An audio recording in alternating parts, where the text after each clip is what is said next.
আগরতলার ইন্দ্রনগর কালীটিলা এলাকায় মকর সংক্রান্তির পুণ্যতিথিতে এলাকাবাসী হরিনাম সংকীর্তন ও লুট নিয়ে বাড়ি বাড়ি ঘুরে ঐতিহ্যবাহী উৎসব পালন করেছেন, যা গ্রাম ত্রিপুরার লোক সংস্কৃতির জীবন্ততা প্রমাণ করে।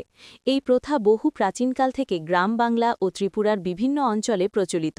স্থানীয় সূত্রে জানা যায়, ঢাক, কাঁসর, খোলের তালে ভগবান হরির নাম গান করতে করতে মানুষজন বাড়ি বাড়ি যান। গৃহস্থরা তিল্লাই, বাতাসা, ফল, নারকেল সহ খাদ্য সামগ্রী দান করেন, যা পরে প্রসাদ হিসেবে বিতরণ করা হয়।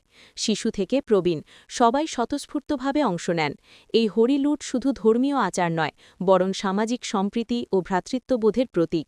স্থানীয়দের মতে, আধুনিক জীবনধারা ও প্রযুক্তির চাপে এই লোকজ পরম্পরা অস্তিত্বের লড়াই লড়ছে, তবুও সচেতন মানুষ ও সংস্কৃতিপ্রেমীদের উদ্যোগে এটি টিকে আছে। এই উৎসব কীর্তনের সুরে এলাকাকে মুখরিত করে তোলে এবং সামাজিক সহযোগিতার উদাহরণ স্থাপন করে। এই ঘটনা স্মরণ করিয়ে দেয় যে আধুনিকতার স্রোতে পড়েও মানুষের বিশ্বাস ও সম্মিলিত প্রচেষ্টায় প্রাচীন রীতিনীতি জীবন্ত রাখা সম্ভব। ভবিষ্যতে এমন উদ্যোগগুলোকে আরও শক্তিশালী করে তুলতে সরকারি ও সমাজের সমর্থন প্রয়োজন।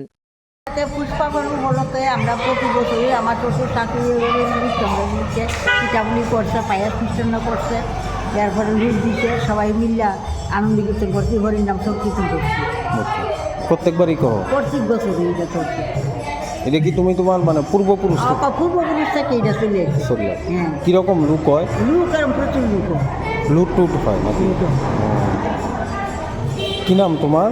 আমার নাম আরতি দেবনাথ। এই জায়গাটা শর্মালুনা।